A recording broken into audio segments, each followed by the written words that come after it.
안녕하세요. 저는 서울의 어딘가에 살고 있는 평범한 여자입니다. 저에게 취미라고 할 게 하나 있다면 톡톡사연처럼 재미있는 유튜브를 틀어놓는 것 같네요. 저는 아주 어릴 적에 라디오를 듣는 걸 좋아하던 아이였습니다. 그때 습관이 커서 고스란히 남았나 봐요. 그런가 하면 제 친정 아빠께서는 운동하시는 걸 좋아하시던 분이었죠. 지금이야 주 5일제가 당연하고 앞으로는 주 4일제 근무 시대가 온다 만다 이야기를 하지만 예전에는 아니었잖아요. 언감생심 주 5일제는 고사하고 야근에 추가 근무에 정말 뭐가 많던 시절이었습니다. 그래서 요새 중장년층이 젊은 세대보다 기본적으로 체력이 좋다는 얘기도 나오나 봅니다. 체력이 국력일 수밖에 없는 시절을 보내오신 분들이니까요. 친정 아빠께서는 그 짧디 짧은 휴일을 활용해서 운동을 하러 다니시던 분이었어요. 어린 두 딸들을 등에 업고 품에 안고 그렇게 해도 거뜬하게 웃으며 걷기도 하셨고요. 그때의 사진이 남아있는데 원래는 여동생만 안겨있던 친정아빠의 품이 부럽고 질투가 나서 제가 억지로 등에 올라타서 합류를 했던 거였고요. 친정아빠께서는 기가 막히다는 웃음을 터뜨리셨습니다. 여동생은 입술을 삐죽 내민 채로 사진이 찍혔고요. 단란한 가족이었습니다. 친정엄마께서는 천생 살림꾼이셨던 것으로 기억을 해요. 늘 부산을 떨며 바삐 움직이셨던 모습이 눈에 선연하네요. 그리고 친정엄마께서는 남자 형제가 한 분 계셨어요. 원래는 친정엄마의 여자 형제, 즉 저의 작은 이모께서도 계셨지만 젊은 나이에 사고로 돌아가셨습니다. 제 여동생이 태어나는 걸 보지도 못하고 떠나셨죠.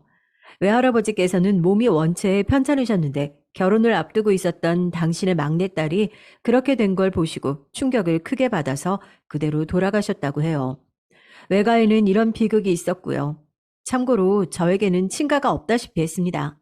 친정 아빠께서는 어린 나이에 고아가 되셨고 친척집을 전전하며 살아오신 분이었거든요. 그래서 친정 아빠께서 당신의 처가에 무척 마음을 쓰셨고 잘하려고 하셨던 것으로 기억을 해요.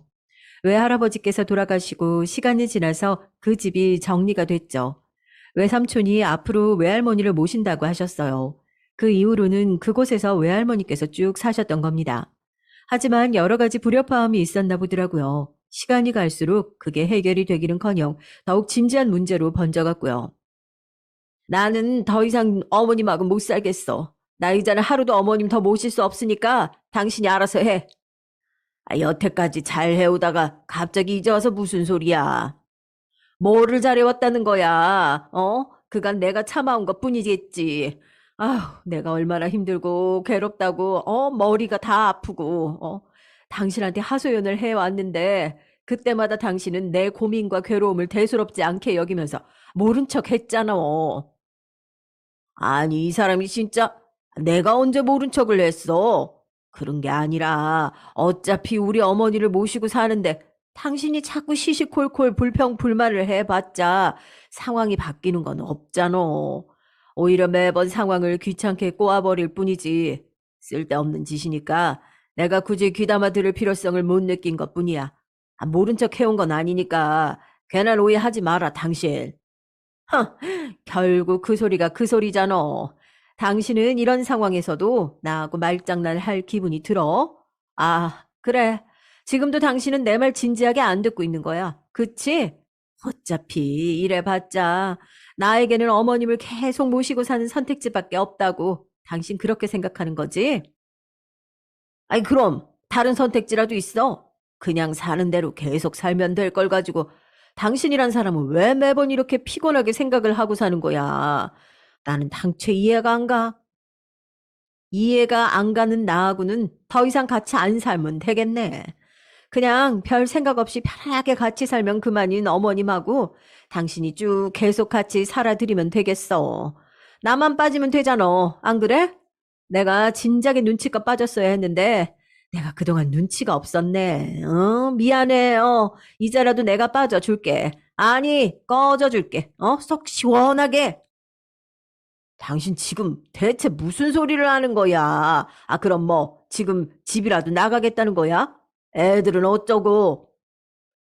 그걸 왜 걱정해? 당신도 있고 어머님도 계시는데 애들이 왜 못 지내겠어? 지금보다 잘 지낼 수 있는 거지. 나는 더 이상은 이렇게 못 살겠으니까 하여간 그런 줄로 알아. 나는 내일 당장 짐 싸서 나갈 거야. 요새 주영이 그 기집애가 머리 컸다고 얼마나 말 안 듣고 싸가지가 없이 개기는데 엄마라는 사람이 무책임하게 집을 나가? 말도 안 되는 소리 하지 마. 이혼이라도 당하고 싶어서 진짜 이러는 거야? 이혼? 당신 말 한 번 잘했다. 그게 바로 내가 원하는 거야. 이혼.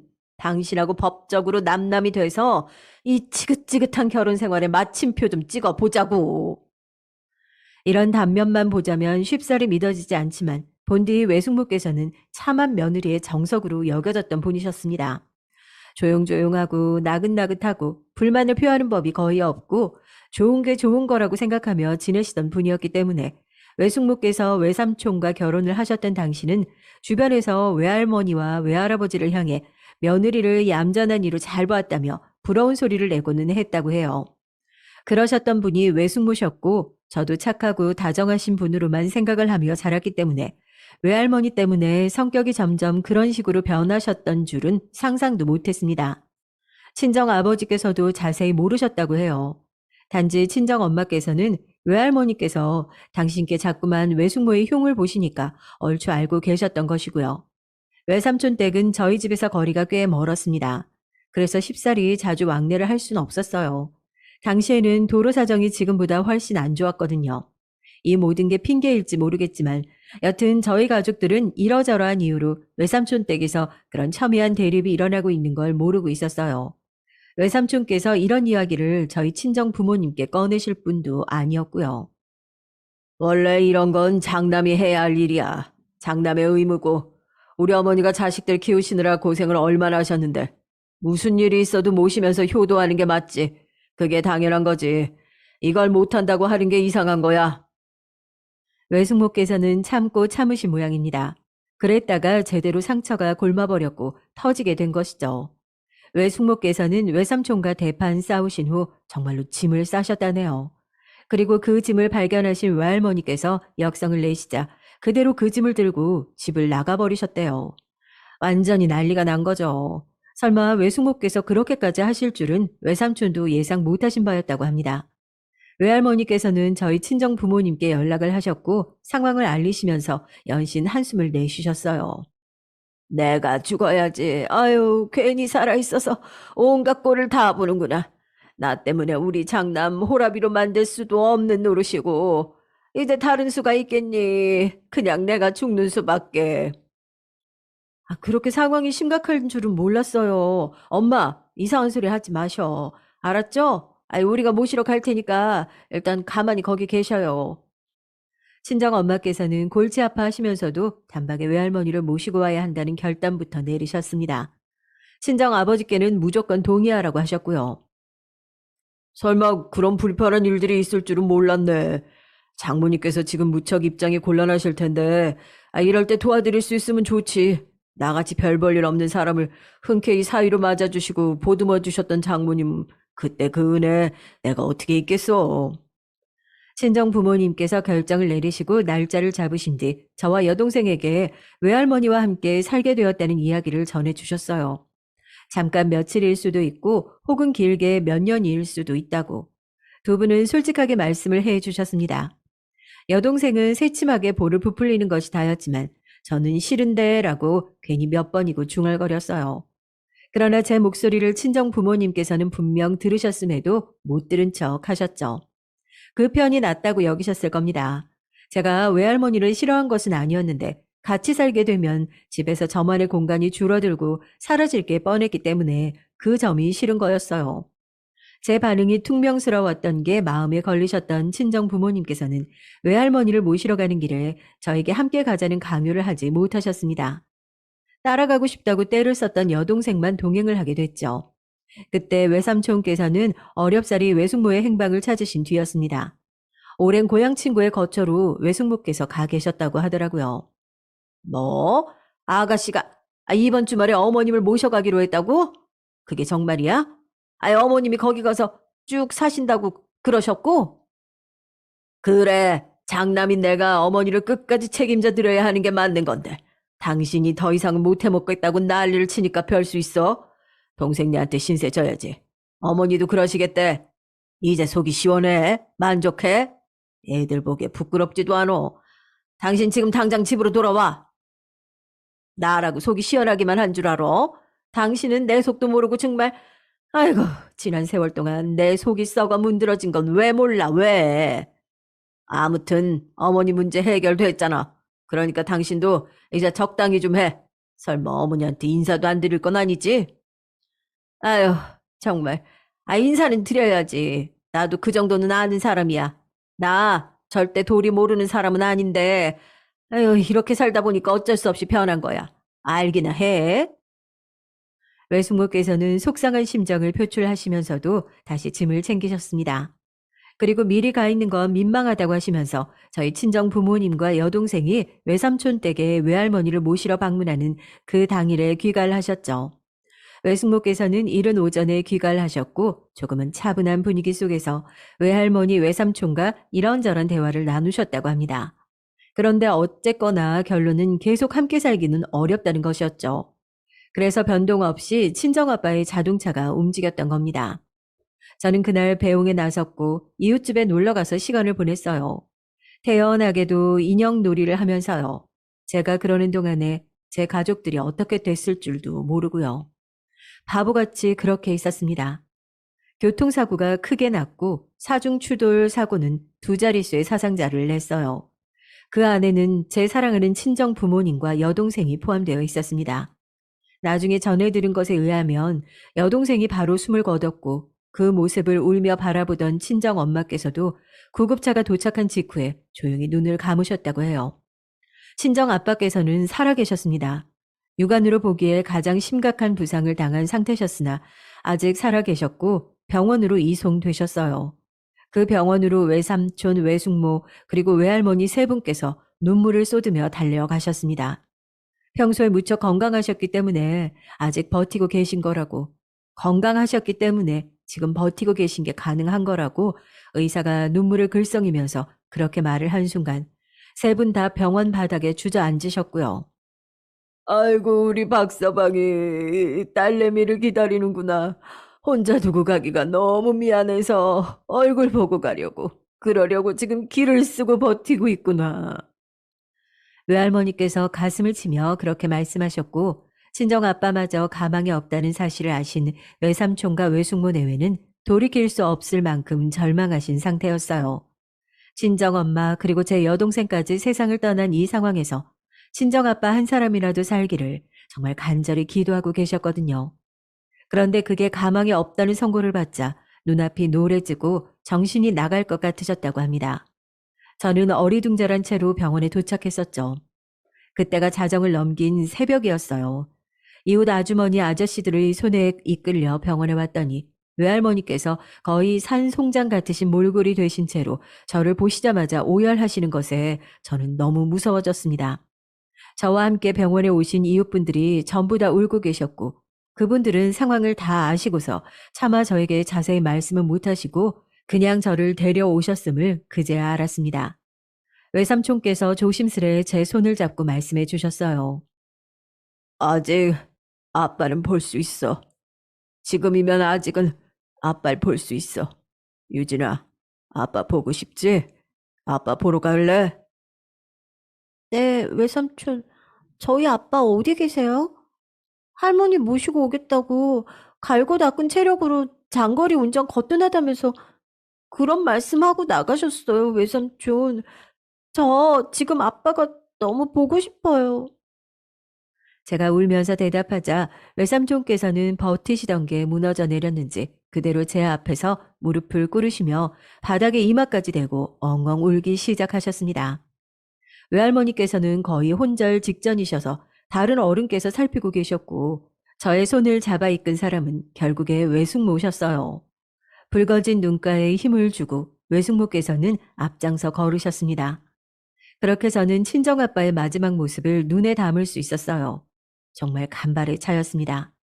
만약에 제가 단 5분만 더 늦었어도 살아계실 친정아빠를 영영 보지 못할 뻔했었거든요.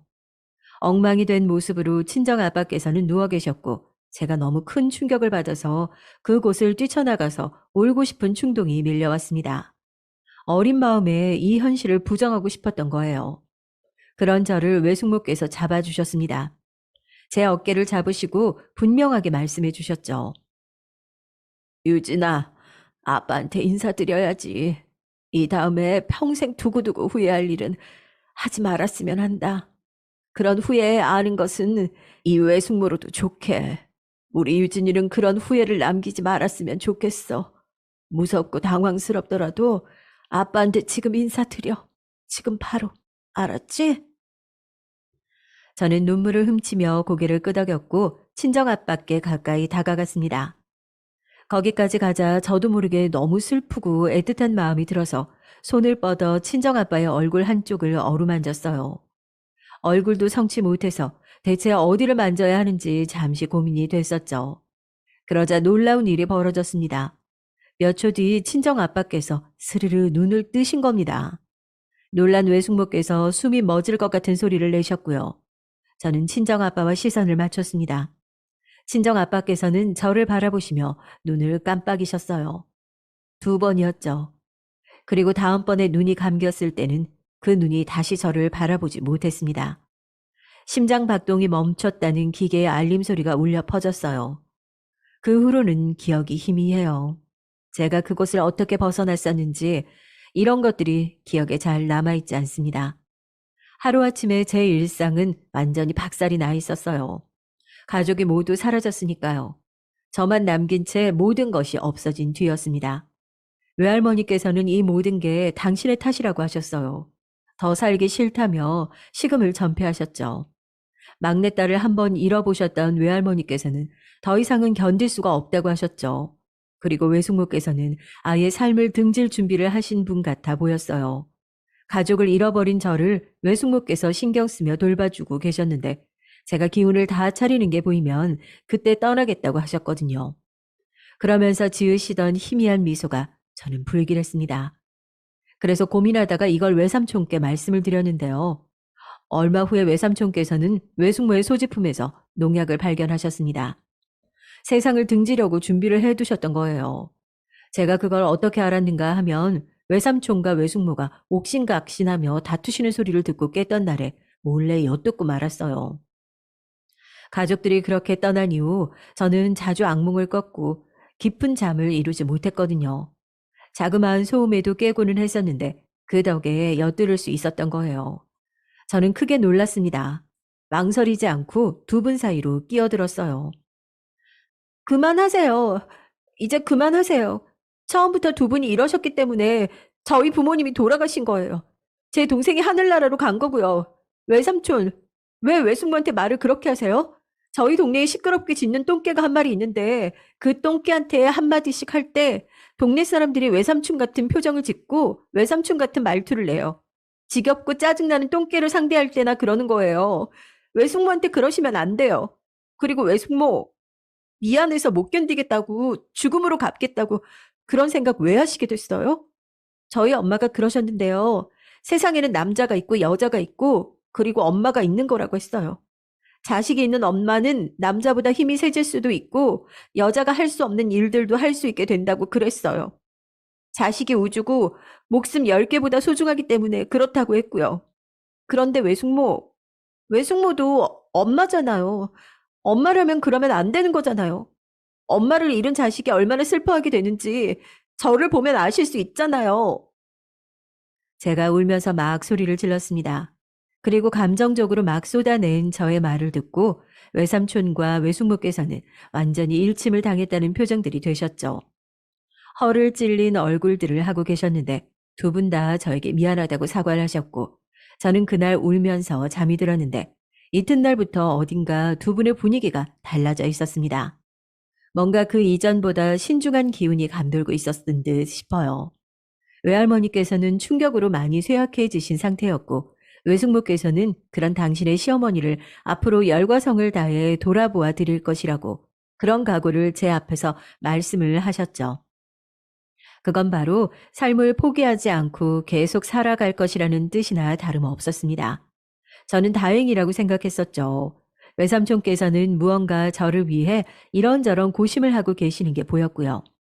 몇 달 후 외삼촌께서는 저에게 조금 놀라운 제안을 해오셨습니다. 유진아, 너 혹시 주영이 언니하고 어학연수 다녀올래? 외국에 나가서 거기서 지내면서 학교도 다니고 영어도 배우고 그러는 건데 우리 유진이 생각은 어떠니? 외삼촌 댁 작은 딸이 주영이 언니였는데요. 머리가 하도 좋아서 영재 소리를 듣던 언니였어요. 저는 그런 언니를 속으로 동경하면서 멋있다고 생각을 한 적이 있었죠. 하지만 머리가 좋은 탓인지 일찍 사춘기에 접어든 주영이 언니는 친구들을 잘못 사귀어서 한껏 엇나가기 시작한 뒤였습니다. 외삼촌의 가장 큰 고민이기도 했고요. 외숙모의 육촌 되시는 분이 결혼하고 나서 필리핀으로 가셨는데 그곳에서 다른 사업을 하면서 지내시다가 얼마 전에 식당을 차리신 모양이었습니다. 저희 집안에 일어난 비극적인 사고를 접하시고 그분도 마음이 무척 아파하셨는데 혹시 가족을 다 잃고 혼자가 된 저를 보내온다면 정성껏 맡아 돌보겠다고 먼저 의견을 주셨다고 하더라고요. 그런데 어린 제가 혼자 덜컥할 용기를 낼 수 있을 리가요. 그래서 외삼촌께서는 저에게 말도 못 꺼내보고 계셨다가 주영이 언니를 함께 보내면 괜찮을 것이라 생각을 하신 뒤에 알려주셨던 겁니다. 저는 난데없는 외국행이 부담스러웠지만 비행기를 타고 어디를 가는 건 정말 멋진 일이라고 생각을 해왔기에 단번에 흔들렸어요. 게다가 세상을 떠난 제 가족들이 자꾸만 생각나는 이곳에 계속 머무르는 것이 심적으로 괴롭기도 했거든요. 차라리 모르는 곳으로 떠나서 지내다 보면 회복이 잘 되지 않을까 싶어졌습니다. 주영이 언니가 가겠다고 하면 따라가겠다고 했죠. 주영이 언니도 내심 장래에 대한 고민이 있기는 했던 것인지 외국에 나가서 영어 공부를 하는 쪽을 택했어요. 그렇게 저는 우리나라를 떠나게 됐습니다. 출국 전날 외삼촌께서 저에게 따로 미안하다고 재차 사과를 하셨어요. 미안하다, 유진아. 너에게 정말 미안한 마음뿐이야. 정말 미안해. 외삼촌이 너무 못나서 다 이렇게 돼버렸다. 솔직히 원망이 없었던 건 거짓말입니다. 외삼촌 때문에 다 이렇게 된 거라고 저도 몇 번이고 생각을 한 적이 있었어요. 그러나 제 가족들이 외삼촌에게도 가족이 이었음을 저는 잊지 않으려고 애를 썼습니다. 그럼으로써 외삼촌께 모난 발언들을 하지 않을 수 있었죠. 눈물만 조용히 훔친 채로 저는 마지막 밤을 보냈었죠. 필리핀에서는 완전히 새로운 날들이 펼쳐졌습니다. 마치 그 이전까지의 제 인생이 전생처럼 느껴졌어요. 아픔과 충격을 희석시키기에 안성맞춤인 곳이었고 에메랄드 빛깔의 바다가 거세게 물결칠수록 저는 성장해 나갔습니다. 저는 그곳에서 공부를 하며 지낸 뒤 성인이 되어서야 귀국을 했어요. 우리나라의 대학을 졸업했죠. 필리핀에서는 개운한 기분으로 그저 해맑게 지냈었는데요. 희한하게도 딱 귀국을 하자마자 세상을 떠난 저희 가족들이 떠오르면서 제 내면 깊숙이 감추어 두었던 슬픔이 고개를 들더라고요. 이런 티를 내지는 않았어요. 저와 함께 지내온 주영이 언니가 이런 저를 알면 난감해할 것 같았고 오랜만에 저를 보신 외할머니의 촉촉한 눈가를 보면서 저마저 슬프다고 외칠 수는 없었거든요. 외할머니께서는 그 당시 금방이라도 돌아가실 것처럼 보였지만 외삼촌과 외숙모의 엄청난 노력과 정성으로 인해 기력을 다시 되찾으셨습니다. 성인이 된 제가 다시 배웠을 때는 그저 노안으로 인해 약하실 뿐이었죠. 저는 예전에 떠난 제 가족들 때문에 아직도 제가 슬퍼하는 것을 들키고 싶지 않아서 더 씩씩한 척을 했고 일부러 혼자 자취를 하며 그렇게 혼자 사는 생활을 이어나갔습니다. 취업도 일부러 외삼촌의 힘을 전혀 빌리지 않고 스스로의 힘으로 저만의 앞길을 개척해 나갔죠. 그런 제가 도움을 받은 적이 있다면 바로 결혼하던 순간이었을 겁니다. 외삼촌과 외숙모께서 그날은 저의 부모님이셨으니까요. 저는 사실 결혼 생각이 별로 없던 사람이었어요. 제가 결혼을 해서 자식을 낳는다고 해도 돌아가신 저희 친정 부모님의 발끝도 못 따라갈 게 뻔했거든요. 하지만 남편이 결혼하자고 말을 꺼냈을 때 이상하게 마음이 움직였어요. 그건 아마도 남편이 다른 사람들과 다른 부분을 지니고 있었기 때문일 거예요. 남편은 가족 안에서 상처를 안고 있는 사람이었거든요. 부모와 대면대면한 관계로 자라온 자식이었습니다. 내가 친할아버지를 닮게 태어난 것부터 죄였던 것 같아. 남편이 씁쓸하게 말을 하면서 사진을 보여줬었는데 정말 닮기는 했더라고요. 그런데 시아버지께서 당신의 부친과 사이가 미치도록 안 좋은 분이셨대요. 시할아버지께서 엄하고 꽉 막히신 분이라 시어머니께서도 시집을 오신 이후에 애를 먹으셨다네요. 두 분 다 시할아버지라면 치가 떨려 하셨어요. 재산 문제도 있었고요. 그런데 남편이 시할아버지를 쏙 빼닮은 거죠. 시부모님께서 그렇기 때문에 처음부터 본인에게 애정을 못 준 것 같다고 남편은 그렇게 생각했습니다. 그런데다가 시동생들이 쌍둥이거든요. 두 사람은 애교도 많고 외모도 시부모님만을 고루 닮았습니다. 시동생들은 서울 소재의 꽤 좋은 대학을 나와서 중견기업들에 나란히 다니고 있었고, 남편은 경기도 끝에 있는 4년제 대학을 나왔고 흔한 중소기업에 다니고 있었어요. 평생을 본인의 동생들과 비교당하고 차별을 당하고 장님이 변변치 않다는 소리만 들어왔다고 그랬습니다. 나도 열심히 해보려고 했는데 너처럼 안 되는 걸 어떡하냐. 팔자라는 게 있는 모양이야. 나는 그냥 내 동생들보다 못할 그런 팔자인 거지. 수도 없이 노력을 해왔으나 그럼에도 바뀌는 게 없다고 해요. 동생들을 제치고 부모의 사랑과 인정을 1등으로 받는 자식이 될 수는 없었죠. 허탈함의 연속이었다고 합니다. 저는 그런 남편이 너무 짠했어요. 제 의사와 전혀 상관없이 저는 제 부모 형제를 한꺼번에 잃었는데 자기 뜻대로 가정사가 흘러가지 않았다는 점에서 왠지 모르게 남편과 동질감도 느껴졌고요. 남편이 저에게 결혼을 청했을 때 저는 무의식 중에 이 남자를 내가 옆에서 평생 보듬어주고 싶다고 생각을 해버렸습니다. 그래서 수락을 했던 거예요. 일종의 모성애였던 것 같기도 하네요. 시부모님께서는 저희 부부의 결혼에 큰 관심도 없으셨어요. 그래서 결혼은 아주 조용히 이루어졌습니다. 조용히 진행된 결혼만큼이나 제가 별 탈 없이 잘 살기를 외삼촌과 외숙모께서는 진심으로 기도해 주셨죠. 외할머니께서는 저희 친정 부모님의 결혼식 사진을 그때 몇 번이고 꺼내보고 어루만지셨어요. 저는 그 모습을 보며 남편과 행복하게 사는 모습으로 외할머니를 안심시켜 드려야겠다고 다짐했었죠. 저는 영어학원에서 강사로 일하고 있었고요. 굉장히 인기가 많던 곳이라 수강생들이 앞다퉈 가면서 수업을 들으러 왔습니다.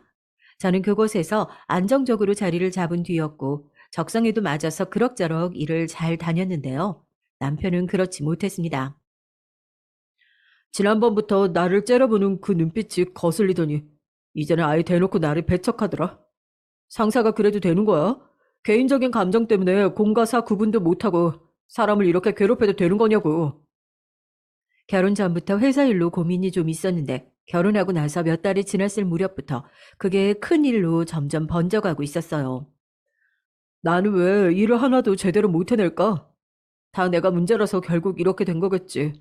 다들 멀쩡히 잘만 일하고 다니고 돈 벌면서 그렇게 사는데 지금 나만 이러는 거겠지? 원체 자존감이 낮은 사람인 건 알고 있었는데 이제는 자신감마저 완전히 꺾인 모양이었습니다. 옆에서 지켜보는데 남편이 걱정되더라고요. 자괴감에 빠져서 머리를 감싸주는 남편을 살살 달래서 저는 그간의 모든 일을 자세히 다시 들어보게 됐고 남편이 그 일을 그만두는 수밖에 없겠다고 결론을 내렸습니다. 외할머니를 뵈러 갔을 때 제 얼굴에서 고심이 묻어났던 것인지 혹시 무슨 일 있냐고 외숙모께서 단번에 물어오셨어요. 제 일에는 항상 예민하셨으니까요. 저는 이게 뭐 숨길 일인가 싶어서 남편의 이야기를 털어놓았죠. 그때는 설마 일이 그렇게 진행될 줄은 모르고 그랬습니다. 그랬는데 바로 이틀 뒤 외삼촌이 연락을 하셨어요. 젊고 앞날 창창한데 뭘 망설이고 있어? 당장 이직하라고 그래. 제 생각도 그래요. 안 그래도 어젯밤에 퇴사하고 이직을 하는 쪽으로 대화를 마친 상태예요. 그 못하러 우리 회사에도 서류를 넣어보든지. 마침 지금이 채용기간이니까. 네? 설마 외삼촌께서 편히 봐주시는 건 아니죠? 마음 같아선 유진이 너 임원으로 딱 올려버리고 싶은 게 이 외삼촌 마음이야, 이 녀석아. 세상에나, 외삼촌 그런 말씀 마세요. 저는 즐겁을 했지만 머릿속으로는 남편을 위한 길이 될 거라는 계산을 하고 있었습니다. 왜냐하면 남편은 집안에서 억울하고 치사하게 차별 대우를 받으며 자란 사람이었는데 성공적인 이직을 이뤄낸다면 드디어 그 어깨에 힘이 들어갈 건수가 생기는 거잖아요. 저희 부부는 조용히 결혼을 한 딱 그것만큼 신혼집도 아담한 곳에서 시작을 했고요. 굳이 저희 집안이 뭘 어떻게 하고 사는지 공개를 하지 않았습니다. 제가 그러길 원했어요. 마침 시댁 측에서 관심도 안 가져줬고요. 제 직업, 제가 하는 일에 나름의 자부심도 있었기 때문에 혼자 개척해 나가는 것이 보람 깊었지만 외삼촌의 제안은 흘려들을 종류가 못 되었습니다. 저는 남편에게 이왕이면 이런 기업들에 지원을 해보는 건 어떠냐고 설득을 해봤어요. 된다면야 좋겠지만 될 확률이 너무 희박하잖아. 그래도 당신 말만 따라 밑자의 본전이니까 지원하는 김에 서류는 넣어보지 뭐. 남편은 시큰둥하게 기대 없이 지원을 했다가 얼마 후에 깜짝 놀랐죠. 서류 합격 연락이 왔기 때문입니다. 남편은 청심환을 먹고서 면접을 보러 갔고 최종 합격을 해냈어요. 기본 깜냥이 안 되었다면 어쨌든 입사를 해서 일을 하지는 못했을 것이기에 저는 남편이 자랑스러웠습니다. 자리가 사람을 만들더군요. 자기 동생들보다 좋은 기업으로 이직을 해낸 남편은 점차 표정부터 달라졌어요. 새로운 업무도 제법 적응을 잘 해서 무던한 회사 생활을 이어나갔고요. 그런 남편의 성공 가도를 본 시댁 식구들이 전부 다 얼빠진 표정들이 되어서 저도 통쾌했었습니다. 이보다 더 무탈한 결혼 생활이 또 있을까 싶었어요. 아무런 문제도 없는 것 같았죠. 그런데 언제부턴가 제 눈에 남편의 이런 면모가 들어오더라고요. 나는 가끔 당신이 나보다 훨씬 더 잘난 것 같다는 생각이 들어. 그래? 왜 그런 생각을 했어? 영어학원 강사보다는 당신이 더 폼나지. 아니, 그건 그런데 학원에서도 당신이 실세잖아. 듣자하니 그렇던데 어딜 가나 목소리를 낼 줄 알고 당신의 그런 게 난 참 부러워. 처음에는 몰랐는데요. 이런 게 바로 남편의 자격지심이더라고요. 피해의식도 같이 들어있었어요. 못난 자식 취급만 받으며 살아와서 그런지 남편은 곧잘 모난 마음을 품었습니다. 같은 걸 봐도 저는 있는 그대로 받아들이는 반면 남편은 그걸 한번 꼬아서 받아들이고는 했죠. 저는 남편이 그럴 때마다 점점 어떻게 해야 할지 몰라졌죠. 근데 내가 잘난 걸 어쩌겠어? 당신이 나를 그렇게 더 잘난 사람으로 생각을 한다면 앞으로도 그렇게 생각을 해. 그리고 나를 목표로 삼고 당신이 더 노력을 하면 되겠네. 그치? 남편이 걸핏하면 저를 향해 당신이 더 잘난 것 같다고 말을 해대니까 아주 끝이 없을 것 같아서 제가 어느 날 저렇게 대답을 해주었어요. 그랬더니 남편의 표정이 굉장히 미묘했습니다. 되게 못마땅한 생명체를 바라보는 표정이었죠. 어렸을 때 살았던 동네의 말썽쟁이 똥개를 바라보던 어른들의 표정이 저것과 비슷했다는 것을 떠올려냈을 때는 이미 늦은 뒤였습니다. 나 이제 더 이상 당신을 사랑하지 않아. 이미 찬밥보다 더 차갑게 식었어. 우리 여기까지만 했으면 좋겠다. 다른 것보다 저에게 식었다는 그 말이 비수처럼 제 가슴에 꽂히더군요. 저는 바보같이 첫째는 딸이 좋을지 아들이 좋을지 그런 거나 생각하고 있었어요. 피곤하다면서 저를 슬쩍 밀어내는 남편의 태도가 몇 달씩이나 된 걸 알고 있으면서도 바보같이 아니랬습니다. 혹시 다른 여자가 생긴 거야? 어떻게 그런 추잡한 의심을 해? 날 뭘로 보고. 당신은 결국 나를 우습게 여긴 거였구나. 그러니까 그런 의심으로 이런 순간에도 나를 깎아내리는 거겠지. 무슨 소리야. 지금 당신이 나에게 상처 주고 있는 상황인데 왜 나한테 화살을 돌려? 치, 그냥 됐다. 나는 전적으로 당신에게 지친 것뿐이고 사랑을 더 이상 못 느끼는 것뿐이야. 그러니까 여기까지 했으면 해. 지쳐? 왜? 내가 당신을 뭘 그렇게 지치게 만들었는데. 어디 말해봐. 지금 이런 태도, 그 눈빛, 그 모든 게 나를 지치게 만들었어. 영어학원 선생이라서 그런가? 남 가르치는 게 일이라서 그런가? 나를 가르치려고 들어. 매사에 그게 너무 피곤했어. 내가 언제 그랬어? 그렇게 느껴졌다고 해도 오해야. 난 당신에게 그렇게 굴려고 한 적 없어. 당신을 나보다 아래로 얕잡아 본 적이 없기 때문에 스스로 떳떳하고 당당해. 이젠 난 다 상관없어. 내가 원하는 건 당신과의 결혼 생활을 정리하는 것뿐이니까. 이혼만 해준다면 나는 내 전 재산 당신에게 다 넘길 수 있어. 진심이야. 사랑이 어떻게 변하냐고 묻던 어느 영화의 명대사가 떠오르더군요. 그런데 그걸 입 밖으로 뱉으면 제가 비참해질 것 같아서 참았습니다. 나는 내가 뭘 잘못했는지 모르겠는데 당신은 내 존재 자체가 잘못이라고 하네. 기가 막힌다. 나는 내가 결혼 생활에 실패하리라고는 생각한 적이 없었는데. 섣불리 판단해서 당신하고 결혼한 건 그래 나한테 잘못이 있다면 그게 잘못이었겠지. 그건 내가 참 미안해. 근데 난 당신처럼 외국물 진하게 먹은 여자, 영어를 한국말처럼 잘하고 매사에 할 말 다 하고 난 그런 여자를 감당할 그릇이 처음부터 못 되었던 것 같아. 나보다 잘난 남자 만나라. 그놈의 잘났단 표현, 이제 듣는 것도 지겨워. 당신이란 사람 대체 왜 이러는 거야? 집에서 미움만 받고 자라서 그런가 보지. 당신 더 이상 애쓰지 마. 우린 이미 끝났어. 난 당신 곁에서 이제 지겹고 괴로워. 벗어나고 싶어. 와, 진짜 미칠 것 같더라고요. 저를 떠나는 게 소원이라는 남편의 말에 미친 사람처럼 헛웃음이 나왔습니다. 울음이 섞인 웃음을 실컷 뱉은 후에 제가 딱 하나를 마지막으로 물어봤었죠. 이거 한 가지만 확실하게 대답해. 절대 추호의 거짓말도 없어야 돼. 진실만 말하면 내가 당신 소원대로 그래, 당신하고 이혼해 줄게. 정말이야? 무조건 진실하게 말할게. 조용히 이혼만 할 수 있다면 난 뭐든지 해. 끝까지 나를 비참하게 만드네. 당신 다른 여자 있는 거 정말 아니야? 내 눈 보고 대답해. 진짜 아니냐고.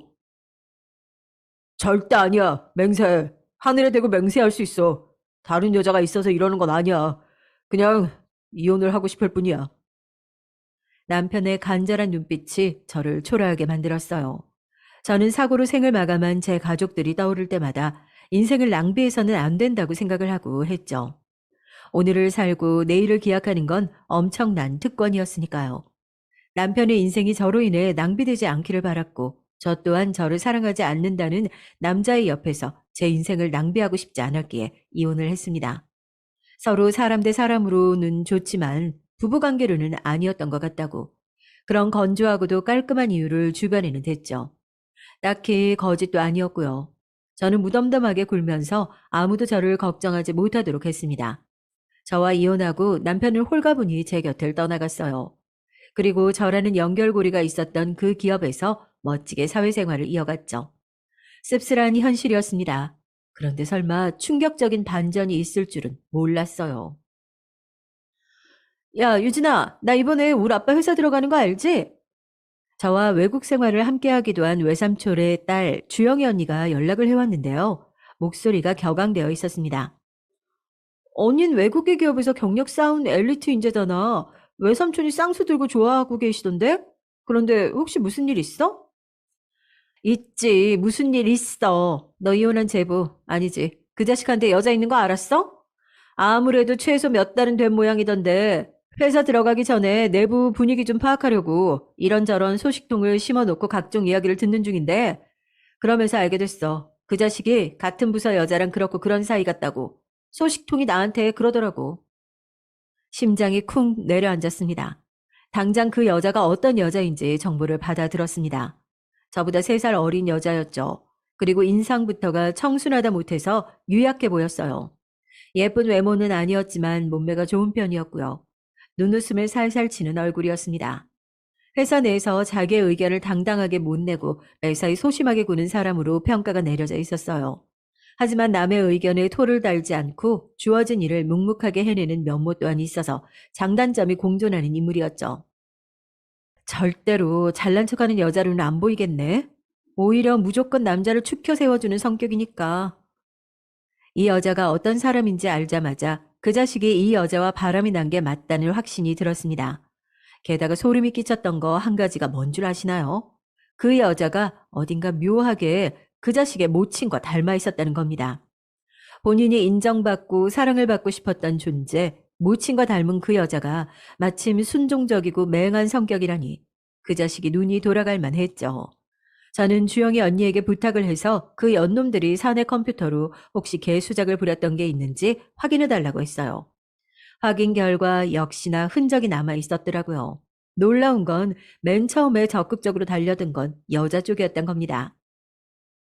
나는 있죠. 임자 있는 남자가 세상에서 제일 섹시한 것 같아요. 그런 메시지를 그 자식에게 종종 보냈고요. 처음에는 어색하게 반응했던 그 자식도 점차 빠져들어서 정신을 못 차리면서 장단을 맞추었어요. 자기들끼리 대범하게 사내 컴퓨터로 야한 농담 주고받았습니다. 오늘은 진짜 이러기 싫다. 내 머릿속에는 너를 어떻게 해볼 수작만 가득해. 그 수작이 어느 정도의 수작일까? 내가 제일 좋아하는 게 수작에 넘어가는 건데. 놀고 자빠졌더라고요. 그러다가 저와의 결혼 생활 이야기도 가끔 대화 속에 등장했습니다. 저 때문에 두 사람이 이루어지지 못하고 있다면서 아주 세계의 사랑을 하는 것 마냥 난리도 아니었어요. 그 여자는 제가 자기들과 같은 회사에 다니고 있지 않아서 다행이라고 키득키득거렸습니다. 그러자 남편 그 자식이 뭐라고 반응했는 줄 아세요? 자기 부모 동생 목숨값으로 외국 유학 다녀와서 그걸로 지금 밥 벌어먹고 사는 여자야. 피 위에 쌓은 인생이지. 그런 여자에게 이런 근사하고 멋진 일자리는 전혀 안 어울려. 맞지도 않은 옷이야. 제가 그걸 보고 진짜 피가 거꾸로 솟았습니다. 그 자식에 대한 미련, 안타까움, 답답함 이런 오만 감정들은 이미 날려버린 뒤였죠. 저와 이혼을 한 뒤에는 해냈다고 하면서 자기들끼리 신이 났더라고요. 정말이지 당장 죽여버리고 싶은 마음이 들었습니다. 그 자식이 뻔히 유부남이었다는 걸 회사 사람들이 알고 있었으니 그래서 앞으로도 자기들의 관계를 섣불리 드러낼 수가 없다면서 안타까워하던 대화까지 다 보고 나서 제가 결심했죠. 그 잘난 관계 제가 드러내주기로요. 그 연놈들이 한창 일을 하고 있던 오전 10시 제가 회사로 쳐들어갔습니다. 부서가 몇 층에 어디에 있는지 저는 이미 파악을 하고 있었으니 거침이 없었죠. 애초에 출입도 문제가 없었던 건 주영이 언니 덕분이었습니다. 조용한 사무실에 쳐들어간 제가 컴퓨터 화면을 뚫어지게 바라보고 있던 그 자식의 뒤통수를 후려쳤어요. 빡 소리가 울려 퍼졌고 모두가 이곳을 단번에 주목했습니다. 아, 대체 누가 남의 머리를, 어? 나, 당신 여기 어떻게, 여러분 안녕하세요. 저는 이 인간하고 얼마 전에 이혼한 사람이에요. 용건이 있어서 찾아왔으니까 잠시 양해 좀 부탁드릴게요. 저는 태연하게 모두를 둘러보며 말을 한 뒤 몇 걸음 이동해서 그 여자 앞에 섰습니다. 귀신을 본 표정이더군요. 임자 있는 남자에게만 가슴이 뛴다는 정신 나간 변태가 바로 너구나. 이제 저 남자한테 따로 임자가 없는데 지금은 어때? 그래서 사랑이 좀 식었어? 제가 빈정거리자 모두가 경악하는 소리가 들려왔어요. 제 말에 모든 힌트가 들어있었으니까요. 그 자식 갑자기 왕자님 행세라도 하고 싶었던 것인지 다가와서 제 팔을 잡아챘습니다. 이 사람 괴롭히지 마. 여기서 대체 뭐 하는 짓이야? 너야말로 여기서 뭐 하는 짓이야. 신성한 일터에서 웬 역겨운 불륜질? 그리고 네가 나를 괴롭혔지. 나는 너 괴롭힌 적 없어. 너 혼자 자격지심으로 나를 보며 내가 더 못났다고 생각하면서 스스로 괴로워했을 뿐이잖아. 이젠 아니야. 하나부터 열까지 당신보다 내가 더 잘났어. 여기가 내 일터인 것만 봐도 그렇지. 업무 방해하지 말고 일단 나가줬으면 해. 나가서 해결하자. 그 자식이 이를 갈면서도 지켜보는 눈들이 많으니까 큰 소리를 못 냈습니다. 제발 제가 여기서 나가줬으면 하고 바라더군요. 그러나 애석하게도 제가 나가기는커녕 그 자리에 인물이 더 추가됐어요. 갑자기 모두가 기압이 바짝 들어서 어느 한 군데를 향해 인사를 보냈습니다. 그 자식도 무심코 그쪽을 바라봤다가 소리를 내더군요. 그 부서의 최고 윗선이 식은땀을 흘리면서 새로 등장한 인물에게 다가가 허리를 숙였어요. 회장님이라는 단어가 들려오자 그 자식도 얼른 허리를 숙이느라 바빠졌습니다. 제가 한마디 했죠. 외삼촌, 어쩐 일이세요? 그러자 그 자식은 그 순간부로 산송장이 됐습니다. 저와 외삼촌을 번갈아 쳐다보다가 다리에 힘이 풀려서 엉덩방아까지 찧었어요. 본인이 다니는 기업의 회장이 제 외삼촌과 너무나도 닮았다는 걸 그 자식이 여태 눈치를 못 챘다는 것도 새삼 웃겼네요. 성함도 똑같으면 뭔가 이상하다고 생각을 해볼 법하지 않나요? 그러니까 그 자식이 이만큼이나 좁게 보고 사는 인물이었다는 증거인 셈이었죠. 세상에서 내가 제일로 아끼고 사랑하는 내 하나뿐인 조카를 감히 우습게 만든 이런 겁없는 인재들이 우리 회사에 다니고 있었다는 이야기를 듣고 도대체 얼마나 겁을 상실한 것인가 그 면상들이 궁금해서 와봤지. 저도 겁대가리를 상실한 것들인 줄 알고 기대하면서 왔는데 생각보다 시시하네요. 결혼 생활 도중에 바람을 피운 것을 걸고 넘어지면서 뜯어내려고 했거든요. 그런데 그렇게 하기도 싫어졌어요. 너무 볼품없는 종자들이라 상대할 가치도 못 느끼겠네요. 그래? 네가 그렇다면 어쩔 수 없는 거지. 대신에 내가 아주 공명정대한 처사를 내릴 수밖에 없겠구나. 이제 그 여자도 다리에 힘이 풀려서 털썩 주저앉은 상태였습니다. 눈에 초점이 나가 있더군요.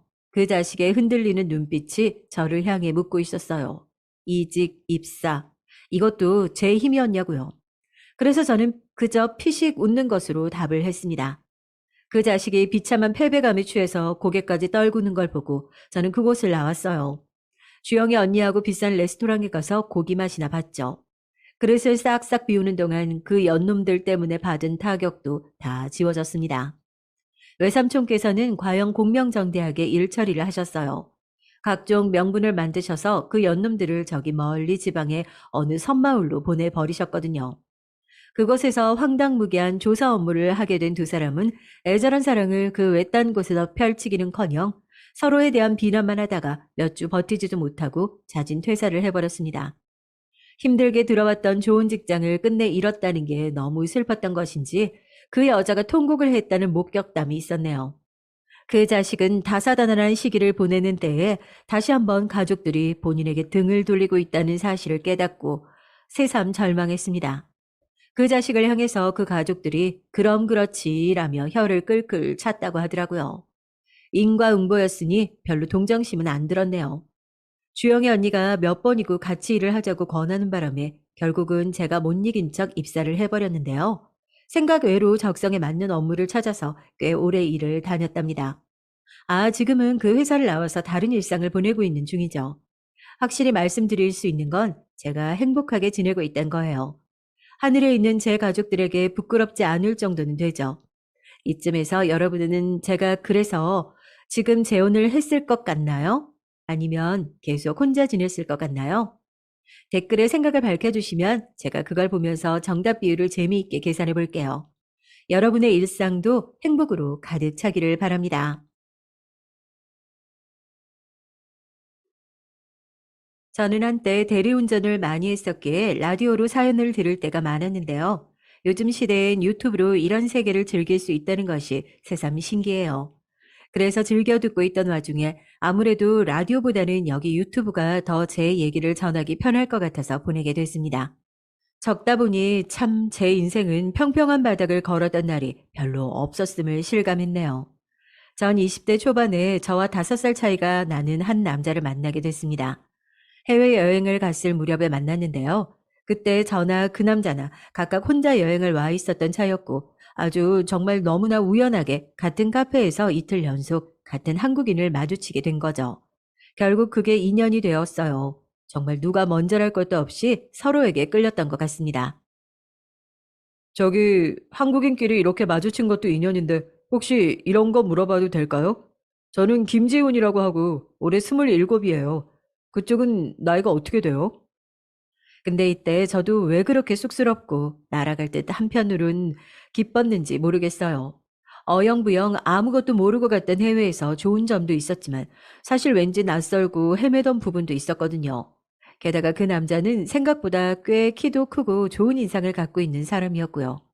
이후 연락을 주고받은 뒤 한국에 와서도 다시 만남을 갖게 됐는데 본격적으로 교제를 하게 됐습니다.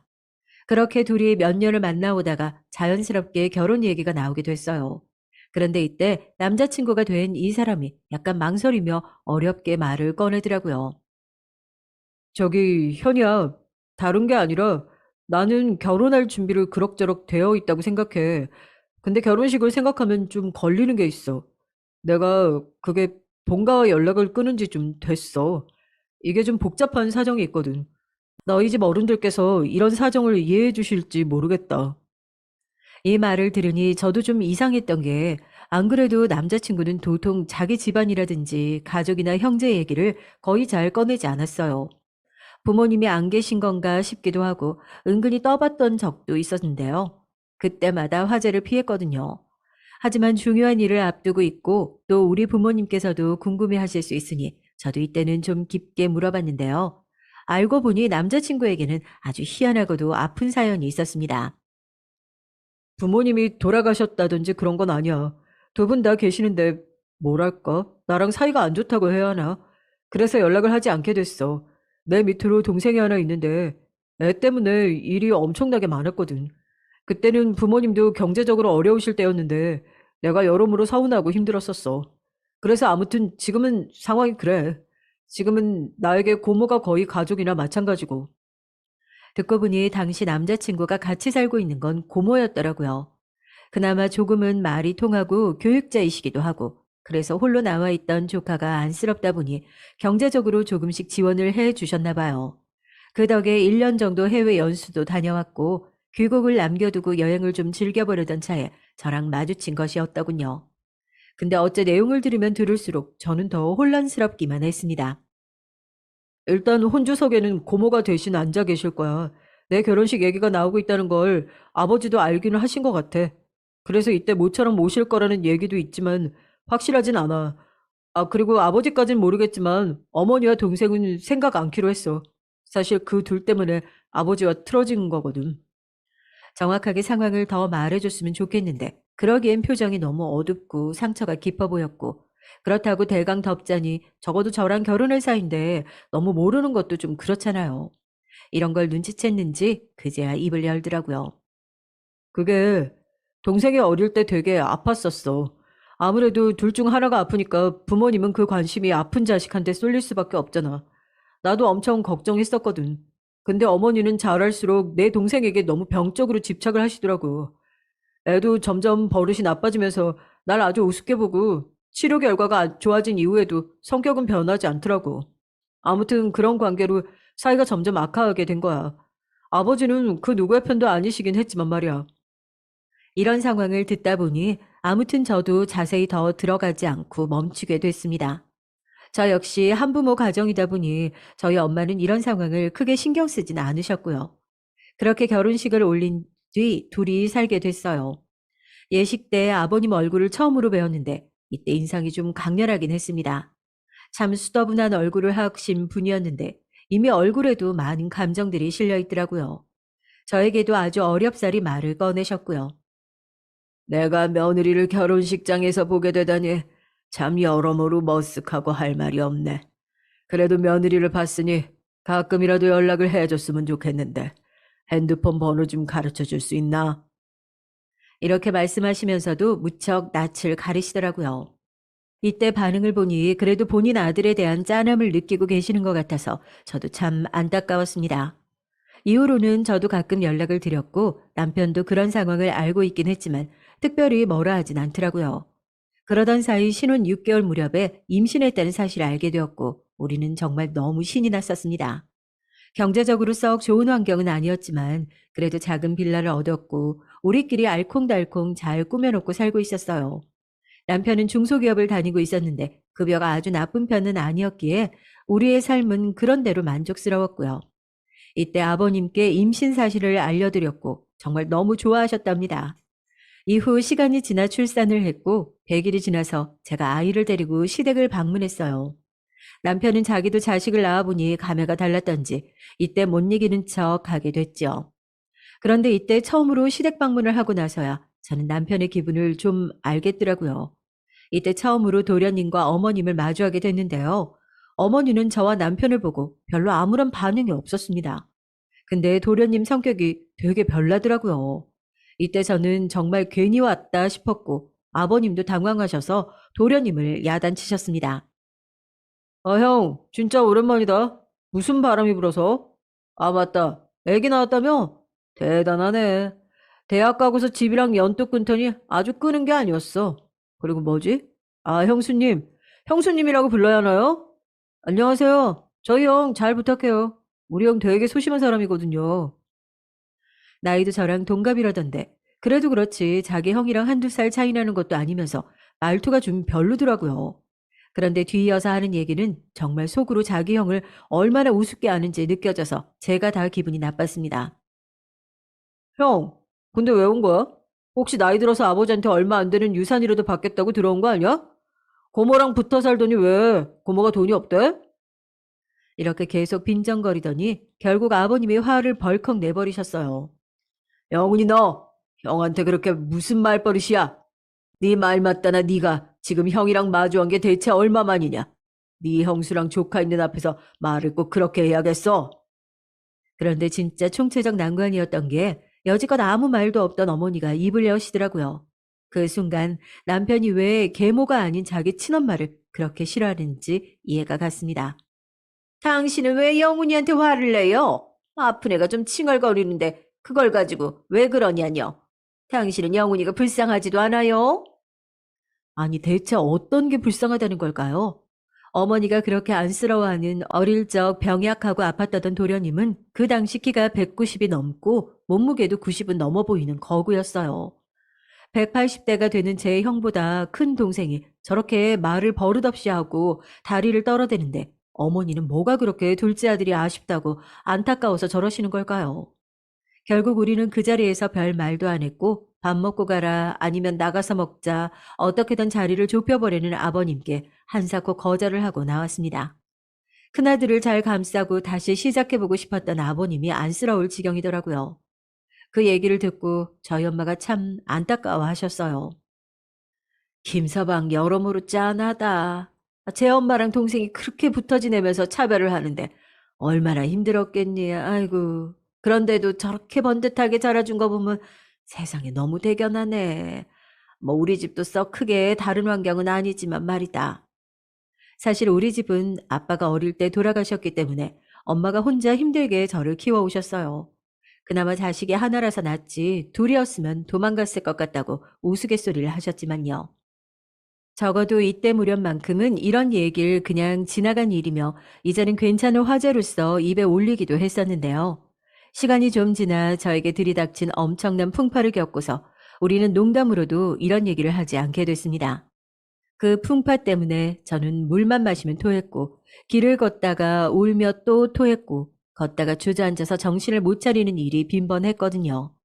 오죽하면 차라리 병원에 입원해 있는 게 낫지 않겠나 싶을 정도로 엄청난 고생길을 걸었었어요. 이건 어떤 질병이 있어서라기보다 인생사에 있어 너무 큰 사고를 당했기 때문이죠. 정신적으로 말이에요. 그 이유는 바로 제 남편, 제가 일생에서 가장 사랑했던 남자인 그 사람 때문입니다. 이 사람이 뭐 바람을 폈다든지 저를 때렸다든지 그런 이유가 아니에요. 어느 날 갑자기 이 사람은 그냥 바람처럼 제 앞에서 휙 사라져 버렸거든요. 이렇게 빨리 제 앞에서 사라질 줄 알았더라면 저는 뭘 했으면 좋았던 걸까요? 그런 생각들을 당시에 하면서 툭 하면 올라오는 구역질을 견딜 수가 없었습니다. 실제로 구역질을 할 수밖에 없었던 시기이기도 했고요. 겨우 정신을 차려보니 남편이 제 앞에서 자취를 감추고 얼마 되지 않아 둘째를 가졌다는 걸 알게 됐어요. 이때 엄마가 제 앞에서 정말 얼마나 오열을 하셨는지 몰라요. 세상에 어떻게 닮을 게 따로 있지. 이런 걸 닮냐 우리 딸내미는. 아유, 애미도 애비도 없이 지를 키웠건만. 너라도 명줄이 긴 신랑을 데려다가 오래 살았어야지. 이게 뭐냐 정말. 아유, 이럴 줄 알았으면 결혼 허락을 안 했을 텐데. 게다가 하나를 키우는 것도 막막해 죽겠는데 둘까지 안겨놓고 그리 빨리 가면 어쩌라는 거냐. 아이고. 엄마의 말처럼 제 남편은 아주 어이없는 다중추돌 사고로 인해서 제 곁을 떠나게 됐어요. 정말 언짢아처럼 남편이 아주 평범하게 나갔던 출근길. 집에서 핑그르르 굴러다니고 잠도 잘 안 자는 애기 때문에 피곤했던 저는 그날 제대로 인사도 못했어요. 밥 한 끼도 그날 딱히 먹여주지 못했고 남편은 저에게 다정하게 웃으면서 말했죠. 그게 그렇게 장례 내내 가슴이 찢어지도록 저를 아프게 했습니다. 현이야, 너 눈곱이 났대. 애기랑 침대에서 더 잠이나 자. 이따 들어오는 길에 족발 사올 테니까 오늘은 꼭 지난주 못 봤던 영화 같이 보는 거다. 난 이거 귤이랑 호빵 챙겨갈게. 얼른 더 자. 이러면서 남편은 얼른 현관문을 나가버렸어요. 행여나 제가 부담스러울까봐 미안해할까봐 그랬던 것 같아요. 그리고 나서 얼마 시간이 지났을까요? 저는 정말 그때 바보처럼 남편 말대로 아기와 더 자고 있었습니다. 머리가 아프도록 진동소리가 들려 겨우 손을 짚어가며 전화를 받았고 비로소 남편에게 어떤 일이 일어났는지를 알게 됐답니다. 그 당시 일어났던 사건들을 후에 정신 차리고 다시 보니 뉴스나 인터넷 기사로 아주 짧게 몇 줄 남짓하게 훑고 지나가 버렸어요. 전 이게 너무 낯설고 험상궂게만 느껴졌습니다.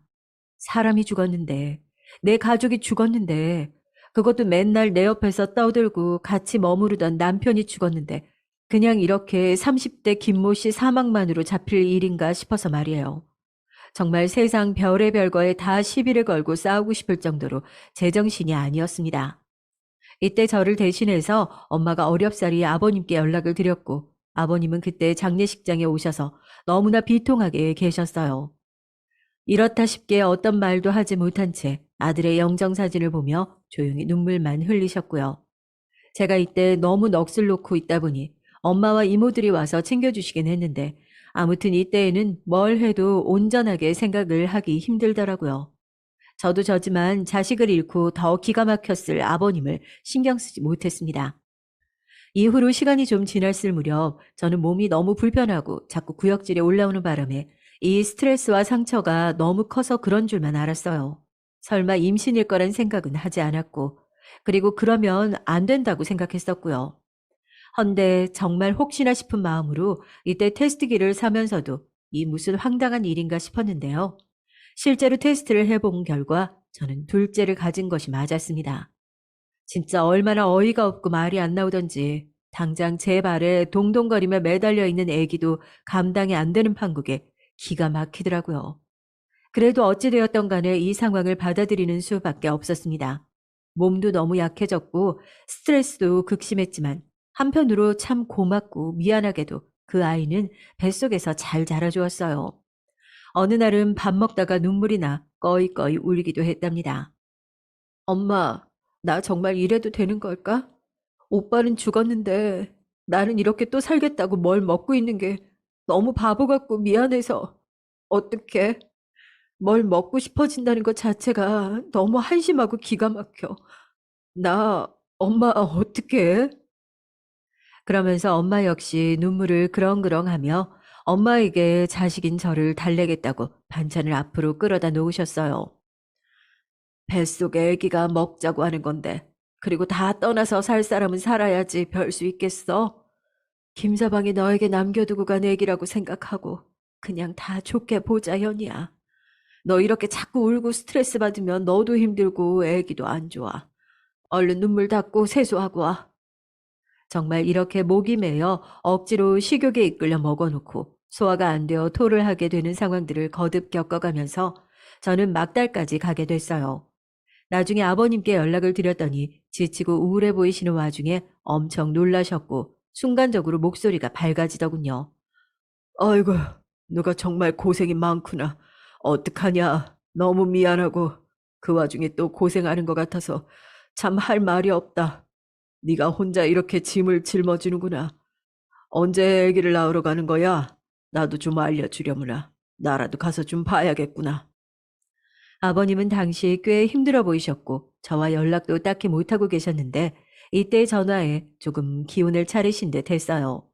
그러시면서 갑자기 말씀하시더군요. 지훈이가 없으니 나라도 너네 가정 돌봐야 하지 않겠니? 내가 뭐 얼마 가진 것도 없고 대단한 건 아니다만 그래도 될 수 있는 한 너희한테 보탬이 좀 되려고 한다. 혼자서 아이 키우는 거 보통 일이 아닐 거야. 나한테 언제든 편히 연락해 주거라. 이때 말이라도 정말 감사했고 저도 마음이 워낙 약해져 있던 터라 예정일과 병원을 알려드리긴 했어요. 나중에 저 둘째 낳을 때 수술을 해야 했는데 그때 아버님이 저에게 전화를 하셨고 우리 엄마랑 연락이 되셨더군요. 수술 날도 오셨고 병원비며 모든 것들을 다 아버님이 계산을 하고 가셨습니다. 그리고 저는 한창을 회복이 잘 안 되어 있다 보니 엄마와 함께 지내면서 애들을 돌보고 있었는데요. 그때 정말 여러모로 상황이 너무 최악이었답니다. 엄마도 형편이 좋지 않았기 때문에 일은 하셔야 했고 저도 그다지 넓지 않은 집에서 생활하면서 남편의 수입도 적금도 많지 않고 아무튼 상황이 어려웠어요. 그렇다 보니 아버님이 집으로 가끔 오셨고 큰애라도 봐주셨습니다. 이런 부분들이 감사하고 잘 있어 보려고 했는데 둘째를 가졌을 당시 스트레스가 너무 심했던 건지 제 건강은 좀처럼 나아지질 않더라고요. 남편을 잃은 지 얼마 안 되어 임신을 확인하고 내내 몸과 마음이 괴로운 상태로 출산을 하고 나니 조리를 해도 더 힘들었어요. 이후로 추가적으로 다른 병들도 심하지 않은 상태로 발견이 됐고 하나하나 다 잡아가다 보니 몸이 너무 축나더라고요. 엄마도 일을 하셔야 하니 저를 봐주실 수도 없고 곤란해하던 차에 아버님이 갑자기 제안을 하셨습니다. 예미야, 그러지 말고 애들 돌보기 힘든데 그냥 우리 집으로 들어와 있거라. 아무렴 여기 사람들이 더 많지 않냐? 너 몸이 힘든데다 애들만 여기서 보내놓기도 마음이 불편할 테고 내가 집에서 같이 오며 가며 봐줄 테니 여기 들어와 있어. 그게 낫지 않겠니? 이때 약간 저도 이 동아줄이라는 것도 잡아야 하나 싶으면서도 거의 왕래가 없었던 어머니와 도련님을 생각하니 썩 내키지가 않더라고요. 그래도 어쩌겠어요. 방법이 있다면 그쪽이라도 잡아봐야 하는 수밖에. 엄마도 별수 없으셨던지 그렇게 해서 어른들 도움이라도 받으라고 하셨고 저는 100일이 이제 막 지난 둘째까지 데리고 시댁에 들어가게 됐습니다. 그래도 아파트고 우리 집보다 넓은 평수고 작은 방 하나를 치워서 내주신 다음 거실까지 애기들 돌볼 용도로 내주셨어요. 덕분에 그 전에 좁고 좁은 집에서 애기를 키울 때보다는 좀 더 낫더군요. 하지만 환경적으로는 나아졌을지 몰라도 어머니와 도련님을 함께 마주하며 부대끼는 상황은 결코 쉽지 않았습니다. 초반에는 어머니도 자기 손주들이 신기한지 좀 봐주시더니 나중에는 본인도 몸이 안 좋다고 하시면서 아버님과 다투시더라고요.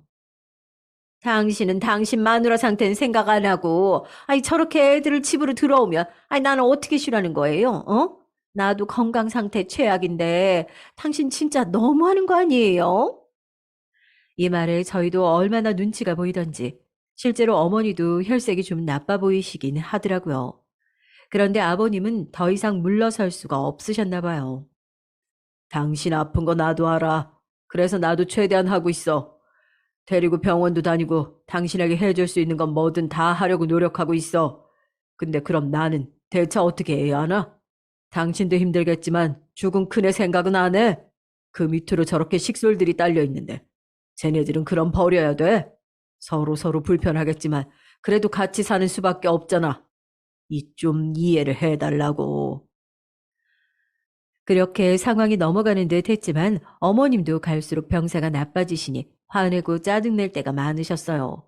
진짜 집안에 아픈 사람 둘에 남의 손이 절실히 필요한 애들까지 둘이 있으니 좋은 분위기가 나올 수가 없겠더라고요. 그 와중에 도련님은 진짜 할 말이 없어요. 어릴 때 아프셨다고는 하지만 사실상 여기서 가장 건강한 존재라고 보여지거든요. 왜냐하면 정말 하루가 멀다 하고 맨날 술 마시고 새벽에 들어오고 여자들도 어찌나 만나고 다니는 건지 집 앞에 웬 여자가 나타나서 깽판을 부린 적도 있었어요. 도련님은 이와 별개로 형수인 저며 본인 조카인 우리 애들한테도 참 유난일 정도로 시비를 걸어대더군요. 형수님은 우리 형 가고 나서 집이며 뭐 재산도 없었어요?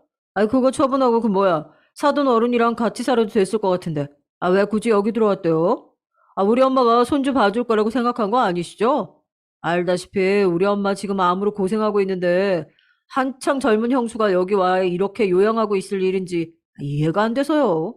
딱히 기분 나쁘게 듣지 마세요. 저도 이 집 자식이니까 엄마 편 들 수밖에 없지 않나요? 이렇게 살살 치고 빠져버리고 제가 뭐라고 반박하려고 하면 그냥 휙 나가버리더라고요. 얼마나 말을 기분 나쁘게 하는지 몰라요. 남편이 왜 그렇게 동생을 징글징글하게 생각했는지 알겠더라고요. 아, 형수님, 기분 나쁘세요? 아, 왜 그리고 화난 표정을 지으시지? 아, 저도 이 집 사람인데 이 정도 말도 못하나. 아, 좋은 하루 보내세요, 그럼. 맨날 이런 식으로 지 할 말 다 해놓고 약을 잔뜩 올린 다음에 쓱 사라져버렸죠. 그래도 아버님은 퇴근 후에 늘상 아이들을 봐주셨고 사실 연세 많으신 아버님이야말로 이 집에서 가장 바쁘고 힘들게 사시는 것 같아서 늘 죄송할 따름이었죠. 그런 와중에 집에 또 다른 큰일이 생기게 됐으니 이 부분이 저도 살면서 늘 불편했던 부분이지만 어머니의 병세가 점점 더 악화되시더니 이윽고 그만 가족 곁을 떠나게 되셨습니다. 같이 살 때 이미 워낙 몸이 안 좋으셨기에 크게 접촉할 일은 없었지만 어찌되었건 시어머니셨으니 마음이 좋지 않고 늘 무거웠어요. 웬만하면 저도 다른 방도를 찾고 아프신 어머니와 함께 살고 싶진 않았는데요. 사실 남편 앞으로 남겨진 것도 별로 없고 그것도 아버님께서 아이들 미래를 위해 갖고 있고 다른 돈은 절약하려며 제안을 하셔서 어쩔 수 없이 들어왔던 거예요. 이런 이유가 있었다 한들 여러모로 뭔가 다 제 탓 같기도 하고 마음이 너무 힘들더라고요. 이때도 집안 분위기가 축 늘어져 있었는데 그 와중에 저를 죽을 듯 물고 늘어지는 도련님을 아버님께서 엄청 야단치셨어요. 그만해라, 영훈아. 이 집에서 지금 마음 편한 사람이 어딨어? 네 형수 탓하기 전에 네 행실이나 다시 봐라. 그러는 너는 네가 그렇게 끔찍하게 아끼는 엄마 두고 엄마 아플 때 뭘 했냐? 네 형수가 엄마 죽 끓이고 애 보고 할 동안 넌 뭐 했냐고. 이렇게 아버님이 그나마 제 역성을 들어주셨고 성격은 나쁘고 맨날 제멋대로였던 도련님은 더 이상 못 견디겠다면서 혼자 집을 구해서 나가버렸어요. 진짜 어이가 없더라고요.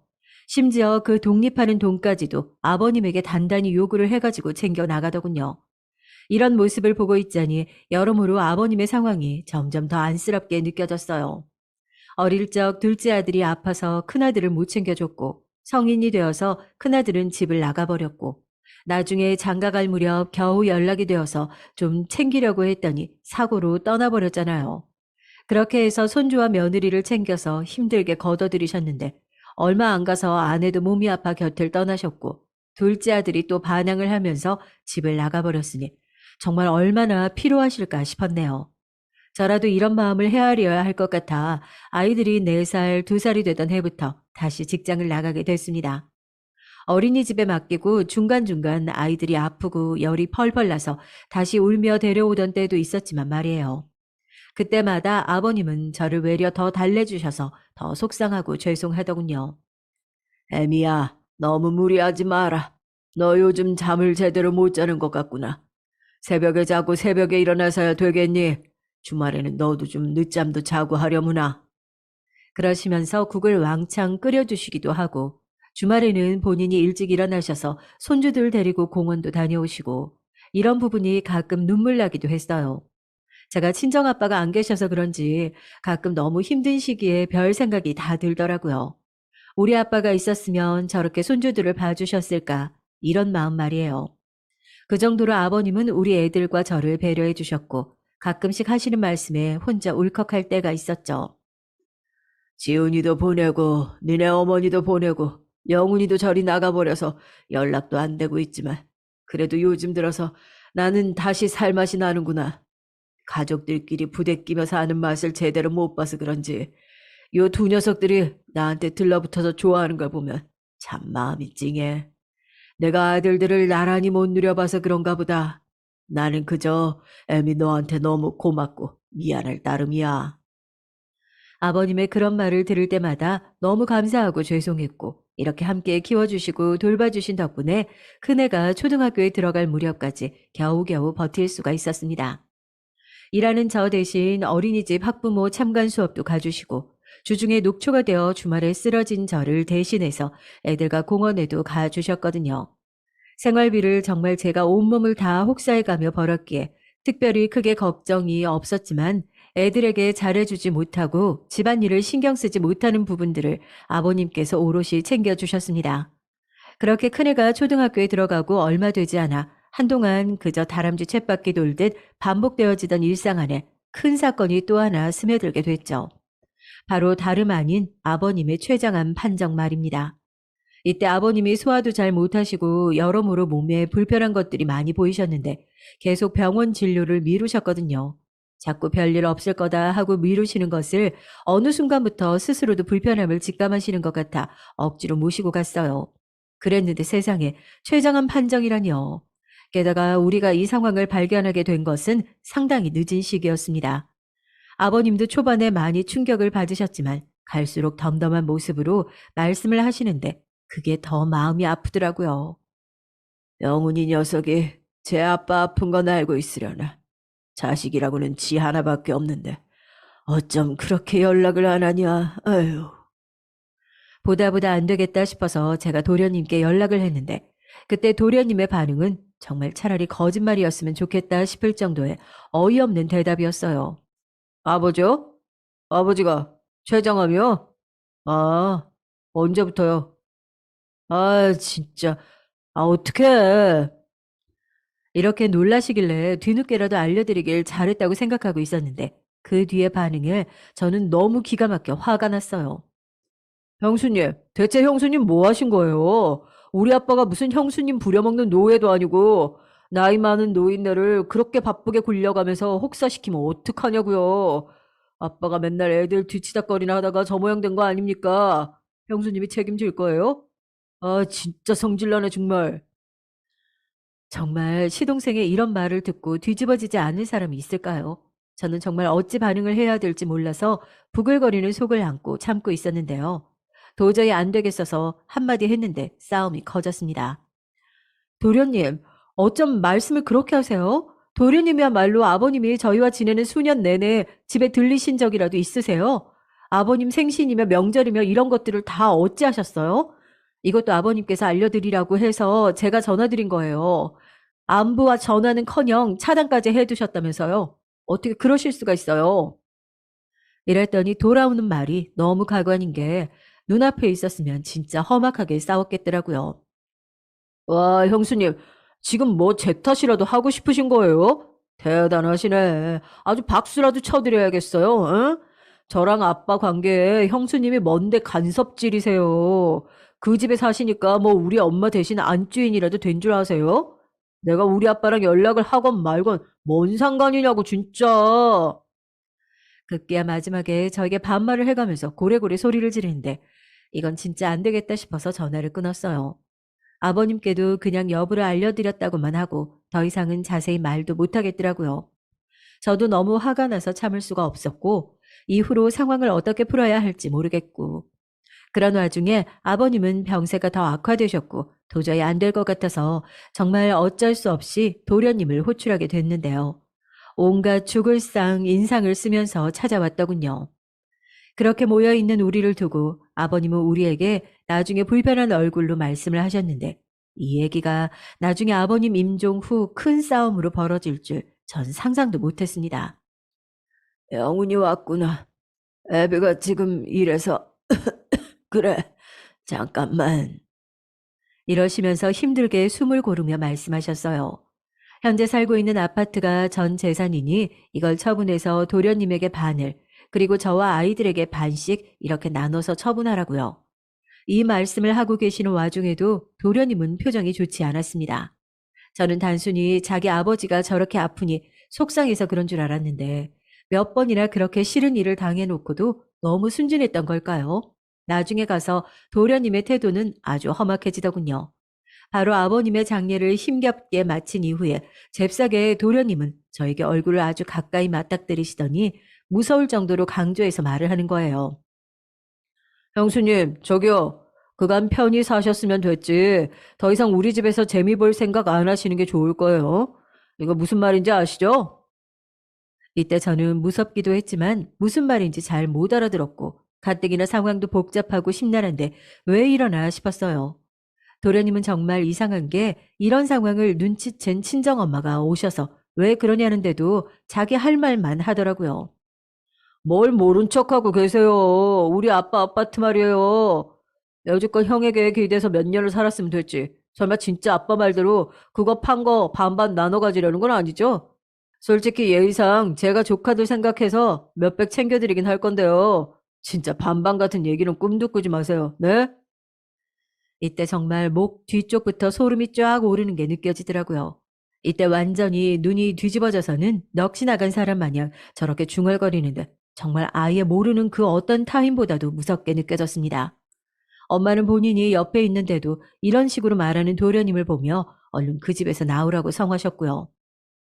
내가 그동안 사돈 어른 은혜에 감사하며 지내긴 했다만 네 시동생은 대체 아니 죽은 형이 살고 있는 집에 그것도 본인 아버지가 불러서 간 걸 갖고 저렇게 서슬이 퍼렇게 저런 막말을 해야 되냐?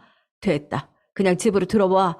아유 코딱지만한 집이지만 그렇다고 너가 저렇게 끌려다니고 욕먹는 걸 덤 볼 수가 없어. 결국 우리는 쫓겨나듯 짐을 정리해서 나왔고 나오는 날조차도 도련님은 집에 들어와서 감시를 하고 있지 뭐예요. 이후로 집을 팔았는지 안 팔았는지도 솔직히 모르겠어요. 우리는 그 후로 완전히 도련님과의 연락을 끊었거든요. 사실 아버님이 도련님과 저를 나란히 부르기 며칠 전에 긴밀하게 남기셨던 말씀이 있었습니다. 아들 성격을 평소에 무척 부담스러워 하셨고 그나마 저랑 같이 지낸 시간이 많으셔서 그런지 따로 편지 같은 걸 적어두셨다고 하더군요. 그런데 이때 갑자기 좀 당황스러운 말씀을 하셔서 새삼 왜 이러시나 싶었어요. 에미야. 편지는 지금 보지 말고 나중에 봐라. 저기 언제쯤이려나. 아, 그래. 한 10년 뒤쯤에 봤으면 좋겠구나. 지금은 그냥 놔두거라. 이때 아버님이 힘들게 꺼내주신 편지는 마트 상품권 봉투 안에 들어있었는데 웬일인지 당장은 보지 말고 나중에 보라고 하시더군요. 그래서인지 저도 이때 이걸 받아들고 별 생각이 많았어요. 대체 무슨 내용의 편지이기에 보지 말라고 하시는 걸까 말이에요. 그러면서도 일단은 본인 아들을 불러다가 유언하시기 전에 신중하게 하신 말씀이니 제 마음대로 그냥 한번 들춰보고 그런 건 안 될 것 같아서 그대로 참고 있었죠. 이후로는 저도 그 편지와 다른 짐들을 챙겨서 나왔고 솔직히 잊고 있진 않았어요. 내용이 너무 궁금하긴 했고요. 아무리 생각해봐도 이 복잡한 가정사에 대한 내용이 아닐까 싶더군요. 엄마에게도 한 번쯤 상의를 했더니 엄마 역시 저랑 비슷하게 생각하시는 것 같았어요.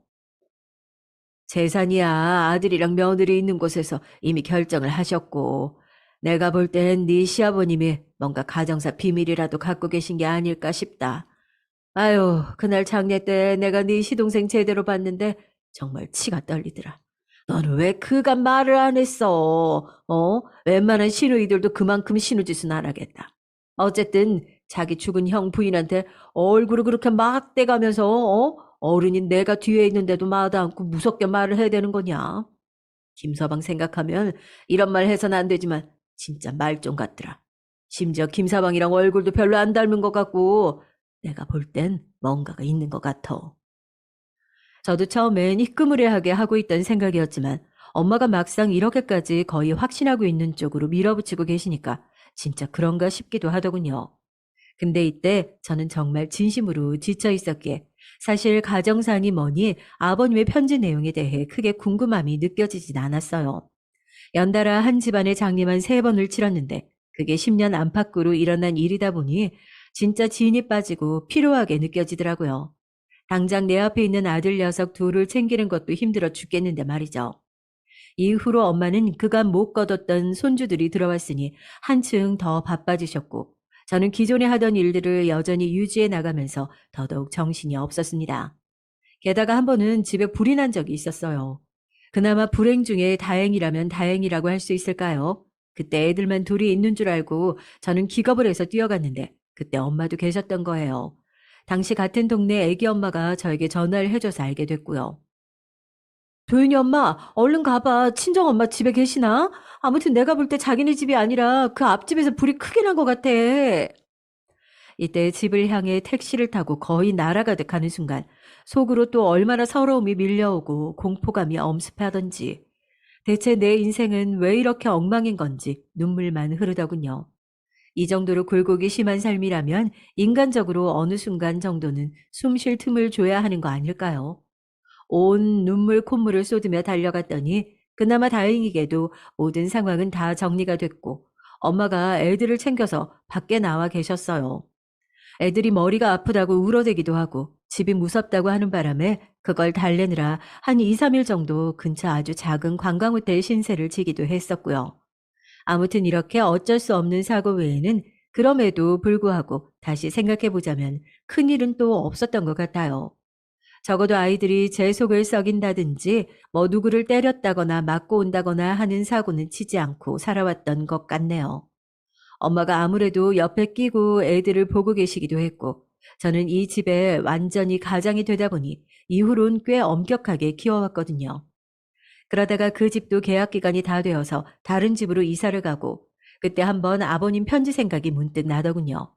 근데 사실 제가 굳이 일부러 어떤 신념을 갖고 10년을 다 채워서 그때 읽어본 건 아니고 제 삶 자체가 정말 정신이 없고 하루하루 잠잘 시간도 모자랐기에 딱히 별 생각을 안 하고 있었어요. 그리고 가끔 편지가 떠오를 때에도 거기에 무슨 내용일까 하는 물음표가 생겨도 그닥 진전이 없었거든요. 저에게 정말 잘해주셨던 아버님, 그리고 갈수록 기억이 옅어지는 나의 사랑했던 유일한 남편인 그 사람을 생각하면 울컥함이 있었는데요. 그건 못지않게 막판에 도련님으로부터 그런 일을 당하고 잠깐의 공포감을 느꼈던 걸 생각하니 그동안은 이 집안 기억을 좀 접어두고 싶었어요. 그리고 그처럼 가파르게 시간을 달려가던 와중에 어느새 애들이 그렇게 컸는지 모르겠어요. 정말 후회가 막급할 정도로 너무 생활에 치중하고 입에 풀칠을 생각하다 보니 애들 크는 걸 맨날 같이 있으면서도 잘 못 봤더라고요. 그러다 큰아들 도윤이가 곧 있으면 대학에 들어갈 상황이었기에 시기에 맞춰 나름 고3 엄마답게 여러 가지 준비를 하고 있었답니다. 그 좁은 집에서 방을 하나 비워주고 싶은 마음에 좁디 좁은 베란다 쪽으로 짐을 비우려고 여러 가지를 정리하고 있었어요. 근데 문득 그때 시기를 살짝 넘겨버린 채로 그 자리에 있는 아버님의 편지를 보게 된 거죠. 너무 오랜만에 본 거라 저도 살짝 기억이 애매했고 저게 무슨 상품권이었나 싶더군요. 그런 생각으로 봉투를 열어보니 종이 한 장이 두세 번 접혀 들어있었고 그걸 펼쳐보는 순간 아, 이게 아버님 편지였구나 싶었어요.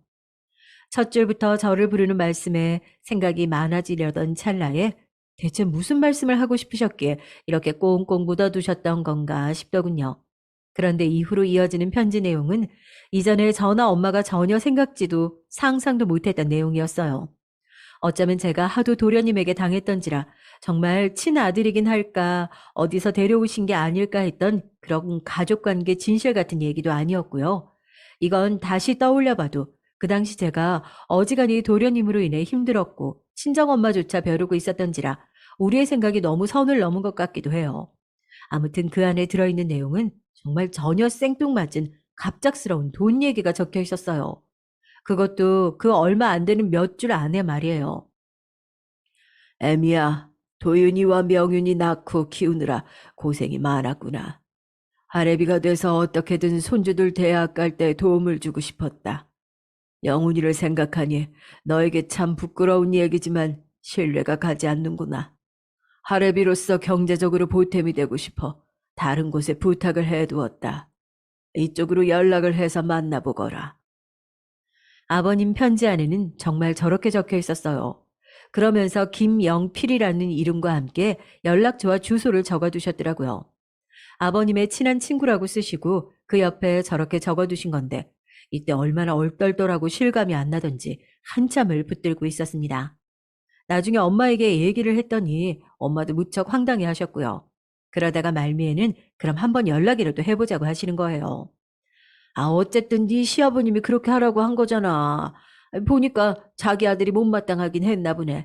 아마 그 아파트도 당연히 너 안 줄 거라고 생각하신 것 같다. 그리고 네 시동생 성격 봐라. 그 안에 네가 뭐라도 네 아버님한테 받아 챙기는 것 같았으면 가만히 있었겠냐? 아주 난리 부르스를 치며 쫓아다녔겠지. 일단 아버님이 좋은 마음으로 자기 손주들 보살피고 싶어서 챙겨둔 거 아니야. 그러니까 연락이라도 해봐. 엄마의 얘기를 듣고 나니 저도 좀 그런 것 같기도 하고 이러나 저러나 연락이라도 한번 드려보는 것이 맞지 않을까 싶어서 전화를 한번 걸어봤어요. 그랬는데 연락이 안 되더라고요. 없는 번호라고 나오길래 그냥 말았는데 엄마는 계속 권유를 하시더군요. 아, 그럼 주소라도 한번 찾아가 봐. 아, 그래도 별 수 없으면 말아야지 뭐 어쩌겠어. 해볼 건 해보고 포기를 해야지. 아, 네 아버님도 나중에 며느리가 애지간히 알아서 찾아가겠지 싶어서 맡겼을 텐데. 그냥 그렇게 아무것도 안 하고 있으면 안 되지. 도윤이 명윤이를 생각해서 한번 가보기라도 해봐. 응? 이때 저는 일도 많고 아들 대학 입시 준비 때문에 등록금이며 신경 쓸 게 많다 보니 주말에도 일을 하고 있었어요. 그래서 그냥 안 가고 말려고 하는데 하도 엄마가 재촉을 하시더군요. 결국 토요일 반나절 일을 빼고서는 주소대로 찾아가서 다녀오게 됐는데요. 세상에 아버님 친구분이라고 하셨던 김영필 씨는 그 자리에 안 계신 거예요. 그런데 일단 그분 가족들이 계시긴 하더라고요.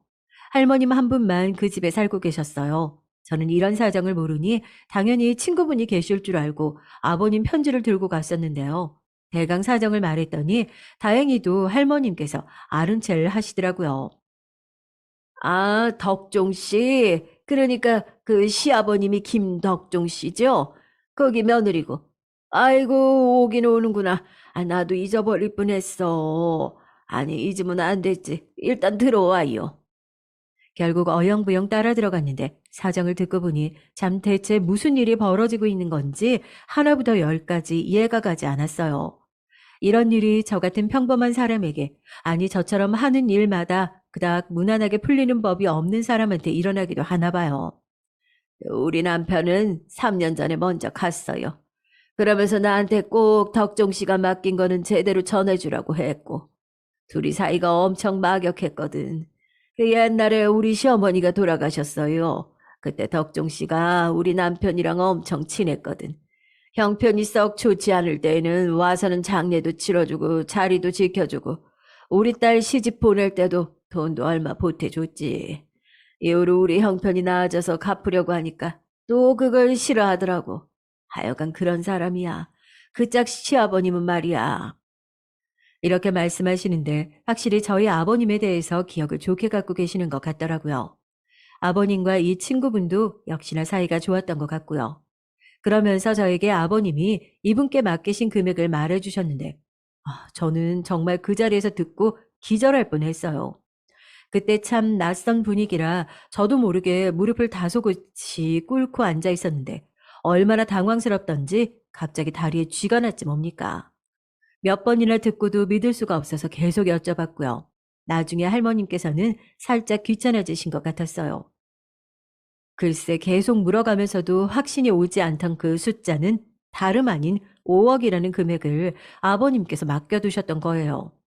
어떻게 그런 돈을 갖고 계셨던 건지도 모르겠고, 생각해보면 아버님은 그렇게 유복하지도 그렇다고 절대 부족하지도 않은 생활을 유지하고 계셨기에 도통 가늠이 안 되더라고요. 우리 애들이 둘이라고 하고 나이 차이도 얼마 안 난다지만 등록금으로 쓰기엔 정말 터무니없이 많은 돈이었어요. 아버님은 아무래도 손주들의 이후의 삶을 생각해서 두신 것이 아닌가 싶었는데 그 얘기를 친구분께 하셨더군요. 나도 오래돼서 기억이 잘 안 나는데 하여간 덕정 씨 자체는 참 좋은 사람인데 자식 복이 별로 없더라고. 아니 그 집 큰아들 지훈이가 우리가 얼마나 예뻐했는데. 영훈이는 아팠고 말이야. 맞죠? 애기 엄마는 기억할지 모르겠는데 우리 지훈이 장례 때도 갔었어. 우리 남편이 그때 얼마나 가슴 아파했는지 몰라. 나중에 연락을 해보니까 며느리랑 손주 걷어서 키우고 있다고 하더라고. 이때 얼마나 안쓰럽든지 말이야. 그러면서 계속 말씀을 하시는데 갈수록 가슴이 먹먹해지더라고요. 우리도 덕종 씨한테 도움 받은 거 많고 어릴 때 그 집이랑 우리 집이랑 애들끼리 놀러 가기도 했었어. 그런데 덕종 씨는 애들이 클수록 점점 곤욕을 앓는 데다가 자식 얘기만 나오면 힘들어했거든. 나중에 아들이 그리 되었는데도 우리가 도와줄 수 있는 것도 없고 얼마나 갑갑했는지 몰라. 그런데다가 덕종 씨가 갈 때쯤 돼서 우리한테 이런 부탁을 한 거예요. 생전에 남한테 부탁 같은 거 안 하는 사람이 말이야. 그러니 잘 맡아줘야 했지. 그럼 게다가 상황이 얼마나 안 됐어. 애비 없이 남은 손주들 앞날 지켜주고 싶어서 그런다는데. 저는 언제부터인지도 기억이 안 날 만큼 말할 수 없는 깊은 탄식과 눈물이 줄줄 흘러나오고 있었던 것 같아요. 아버님은 우리 애들의 대학 등록금이라든지 애들이 앞으로 살아갈 얼마간이라도 도움이 되고 싶어서 그런 목돈을 맡겨두셨던 겁니다. 믿을 만한 친구에게 말이죠. 가급적 자식에게 맡겨둔다든지 아니면 일찍이 해주고 떠나고 싶으셨을 수도 있었을 텐데요. 도무지 그럴 수가 없는 본인 아들과의 관계 때문에 얼마나 마음이 불편하셨을까요? 그러면서도 끝끝내 손주들까지 저렇게 신경을 쓰고 가셨던 걸 생각하니 숨을 거두시는 순간까지 계속 걱정만 하시며 눈을 감으셨던 것 같습니다. 저도 애들을 키워내면서 별일을 다 겪다 보니 밖에서 무슨 일만 있어도 일하는 중 애들과 관련된 연락만 받아도 가슴이 덜컹거리는 시간들을 경험해 왔어요. 내가 얘네들을 두고 사고라도 나서 먼저 눈 감으면 절대 안 된다는 생각을 하며 날마다 전쟁터로 달려나갔던 날들이 떠오르니 죽는 날까지 핏줄 걱정하셨던 아버님의 마음이 어떤지 감히 조금은 알 것 같기도 했습니다. 한편으로는 금액이 너무 많은 것 같아서 고민이 됐는데 할머님은 이제 자기가 신경 쓸 일이 아니니 본래 아버님 뜻대로 전액을 가져가라고 하시더군요. 결국 그리에 실감이 안 나는 상태로 그 금액을 받게 됐고 그렇게 된 게 아직 몇 달이 지나지 않았어요. 아직도 단 한 푼도 10원도 이체해보지 않은 채 그대로 통장에 갖고 있으며 당분간은 그냥 이 상태를 유지할 것 같아요. 아무리 어렵게 살아왔다지만 애들 등록금이라든지 당장 어찌어찌 헤쳐나갈 수 있는 돈들은 그럭저럭 막 보충해가면서 살아왔으니까요. 너무 막막하게만 살아왔던 인생이지만 이제 애들도 나름대로 컸고 경제적으로 찢어지게 곤란할 정도로 힘든 삶까진 아니에요. 그러니 아버님께서 이렇게 남기신 금액을 덜컥 받는 것이 새삼 죄스럽기도 하고 마음이 너무 어렵기도 하네요. 이미 도련님과 연락 두절이 된 지 수년이 지났지만 왠지 모르게 나중에 어떻게라도 알아내서 찾아오면 어쩌나 겁이 나기도 하고요. 아버님 뜻대로 행하는 쪽에 저도 마음을 두고 있기는 하지만 고민을 안 할 수가 없는 요즘입니다. 사연을 여기까지 들어주신 분들께 여쭙고 싶은데요. 만약 저 같은 경우에 이 돈을 가지고 어떻게 하실 것 같나요? 저의 이런저런 사정들을 고려했을 때 말이에요. 그냥 덜컥 쓴다는 것이 생각보다 그리 쉽게 내키지가 않고 엄두가 안 나서 판단이 잘 서지 않습니다. 여러분들의 조언이 필요해요. 댓글로 남겨주신다면 감사하겠습니다.